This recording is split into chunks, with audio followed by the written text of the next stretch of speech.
Funny. Hi everyone. Thank you very much for helping me reach 100 subscribers and subscribing to my video and being a supporter of the channel. So this is a 100 subscriber video. I've got a sub called Reese who has asked me to do a video on my time as a special constable from application through to training and anything else I remember in between. So this was in 2013. In June 2013 is when I attested. We are now in June 2022. I am nearly 31. I don't know quite how old that made me when I attested, but apologies if there's any gaps in this, or if I don't remember anything, or if it's a bit dodgy information, or if it's a bit here and there. So like I say, it was a while ago now, so bear with me. But as far as I can remember, oh, my dog in the corner. Oh, he's so cute. As far as I can remember, the application process was pretty smooth, pretty straightforward, what you would expect from any application process, apart from a couple of extra questions, which are things like, are you involved heavily in any political parties, or have you been involved in protesting? What tattoos do you have? Where? We need pictures of them. Do they have any meanings? Things like that. Obviously the vetting is they do quite a lot of in-depth vetting to be a special constable. Although it's a voluntary role, you have exactly the same powers as a paid police officer, the powers of arrest, but it's all just unpaid. You have access to sensitive information and case files, things like that. So obviously they need to do a lot of vetting if you're volunteering to do this role. So I didn't really do it to become an officer. I know a lot of people do a special constable role because they want to see what it's like to be a police officer. They want to get a taste of the job or work within the police. I hadn't really considered that I would work for the police. I mean, at college I studied beauty therapy, and again I didn't really know what I wanted to do then, so I also worked in a supermarket. So I had no kind of policing background. None of my family worked within the police. Nobody I knew worked within the police, sorry.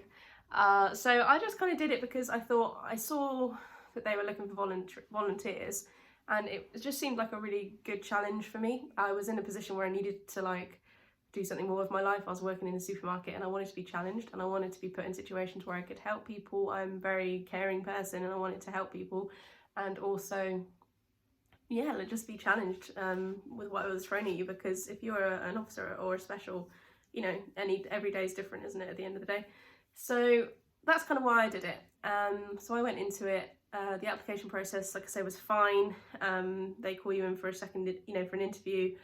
Second interview, I went into obviously the headquarters of the force that I was volunteering for. The people were all really nice, just general people asking questions like, God, I can't remember now, give us an experience or an example of where you have had to deal with somebody that's really difficult and challenging, and how have you been able to maintain calmness and being rational.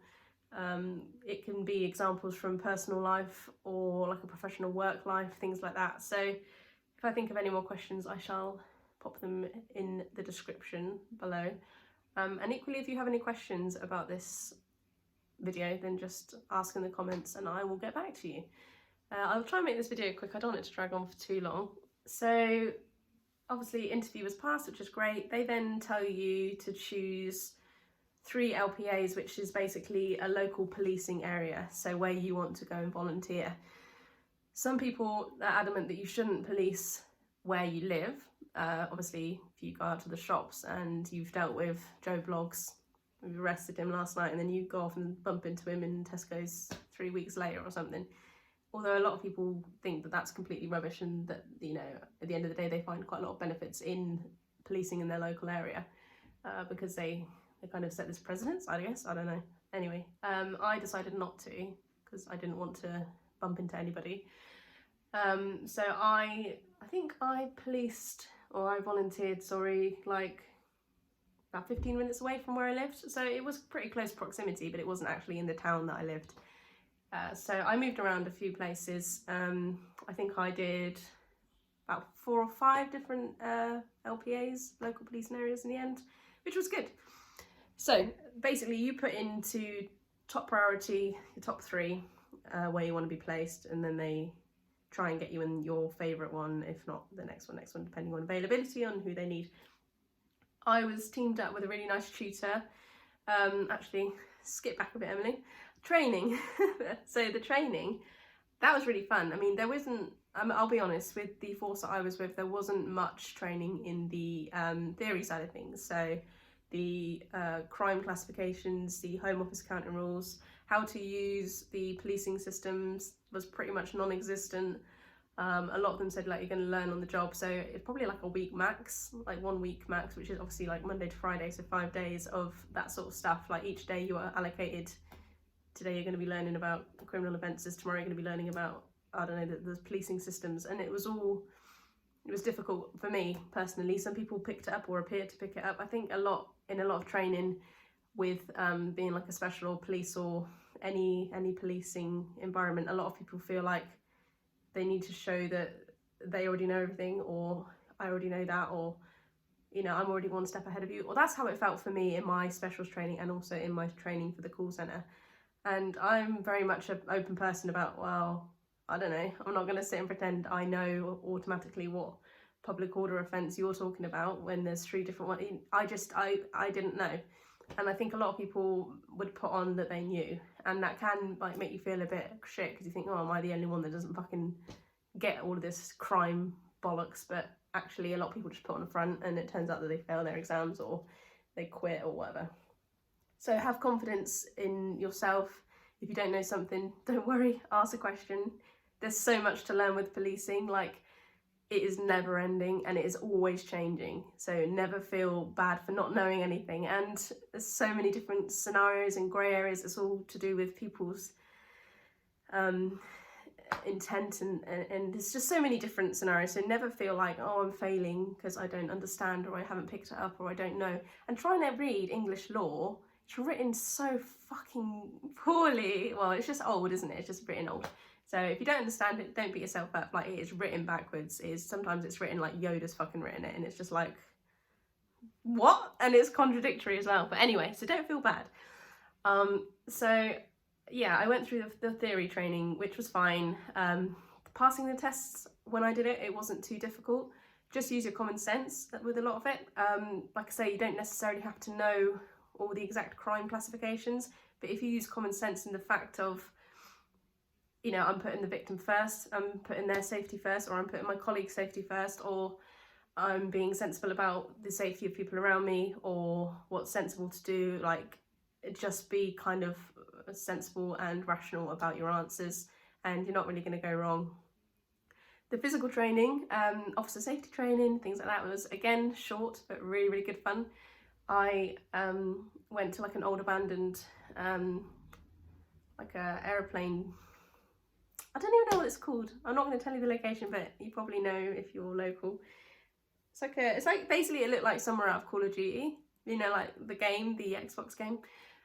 Oh, Xbox, whatever. But I thought it was really cool. So I was obviously quite young then, and I was 11 playing those sorts of games. And yeah, so I turn up, and obviously you have to have like a certain fitness level. So my fitness test back then was, I think it was like level 5 on the bleep test, and you had to do a push-pull test, which I know they don't do anymore with officers, not in my force anyway, but I believe it was like push and pull around, I think it was like 50 kilograms, 45 pull and push 50 kilograms. And you had to like do it on this like resistance machine. You had to really like kind of do it, like hit the 45 kilograms at least 3 times, but I don't think they do that anymore. But I would recommend being fit and strong just in case you're ever in a situation where you need it.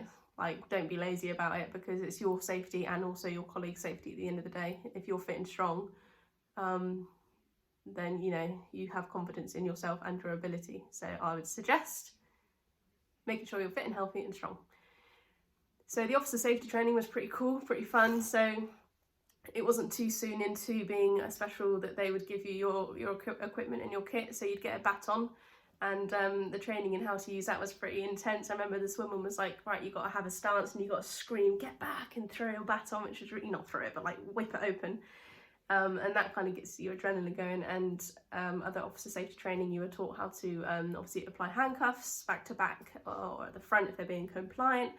You're taught all the pressure points and the nerves, like here and in here and around here when you're arresting somebody, so you can like be quite tactful. Like, if somebody's resisting arrest, you can use a pressure point to get them down, or to, you know, get them to give up.